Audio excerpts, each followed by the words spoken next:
To our other top story, in just a few hours, President Trump literally, physically headed to the Supreme Court, where oral arguments will be held over his push to end birthright citizenship for children of illegal migrants and temporary visitors to the U.S.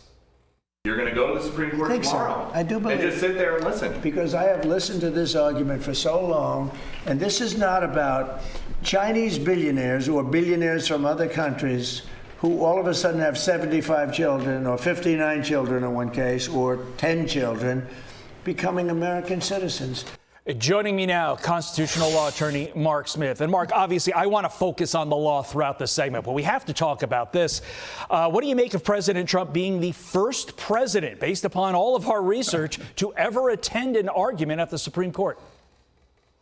It's a great idea. Look, he is the party, and if you're a party, you're totally entitled to go to court and observe the proceedings. So I think President Trump should attend today. He is the party here. He is the one that created this lawsuit, and thank God he did. It was his executive order that finally got this issue of birthright citizenship before the court, because as you know, Todd, the reality was up until now, there was nobody had standing to challenge this absurdity of basically anyone that comes to the United States and has a kid, they become an automatic American citizen. You could not challenge that because no one had standing to do so until President Trump wisely did this executive order. So he should attend this argument because he's the one that caused it. Let's drill down into the law. This case is challenging a long-held interpretation of the 14th Amendment, with Section 1 of the amendment reading, quote, all persons born or naturalized in the United States, and this is the key part right here, and subject to the jurisdiction thereof, are citizens of the United States and of the state wherein they reside. How should the court ultimately rule on that question? We had it underlined on the screen, jurisdiction thereof.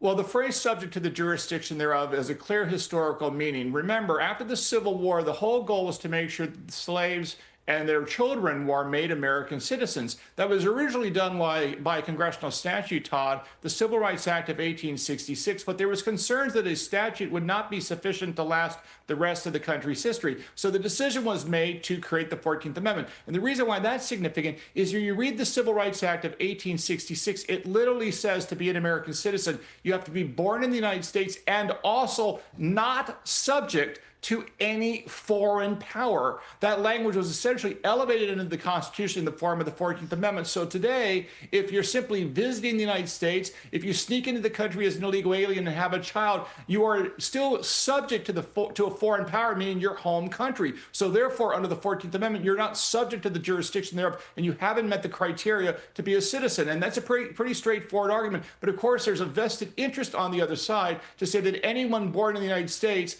is an American citizen. And the only reason why that interpretation has lasted as long as it has is because, as you know, there's been no ability to challenge this in court, because the only people withstanding are people that benefited from this wrong interpretation of the law. Everyone else had no standing until this executive order by President Trump. I'm going to push back slightly. You said it's the other side, Democrats specifically, and you're 100% right on that. But I would also argue Republicans have not been as enthusiastic, let's say, as you are, that this is going to be a win for their side. The prevailing wisdom, as you well know, is that this court is going to keep birthright citizenship in place. So with that as the baseline, what questions do you expect these justices to ask at oral arguments today? Who are you paying attention to? And ultimately, what does your gut tell you as to how the court will rule when they rule in a few months? Well, this court is very much an originalist court. And what that means, as you know, Todd, as an attorney yourself, is you look at the text of the relevant law, this is the 14th Amendment, and you look at the surrounding history. Keep in mind, there is already a group of people that were born in the United States at the time of the 14th Amendment, but were not made citizens because they were subject to a foreign power. And that was the Native American population. The Native American population was born in the United States in the late 19th century at the time of the 14th Amendment, but they were not American citizens. Why? Because they were subject to a foreign power in the form of their tribes. So there's clear historical evidence here, in addition to the text, as to what it means. And again, because this is an originalist court that focuses on the text and the history at the time a law was enacted, that's where they're going to be focusing on what was the understanding of Congress and the people that ratified the 14th Amendment in the year of our Lord, 1868. I am not a Supreme Court justice yet, but I think your argument really did sell me. Yeah, but the people that are also had a major ruling yesterday. The state of Colorado cannot enforce its conversion therapy ban with Colorado people that live there because it violates the First Amendment. Specifically, how vital is this ruling? An 8-1 ruling. You got a couple of very, very liberal justices to buy in. How vital is this ruling to preserve free speech protections, which, as you well know, have been under attack so much in recent years? About 30 seconds to you, Mark. Well, this is a very important ruling because Colorado basically said that therapists that do talk therapy are allowed to encourage someone to convert to a different gender, but they were not allowed to encourage someone to remain the gender that they currently were born into, let's say.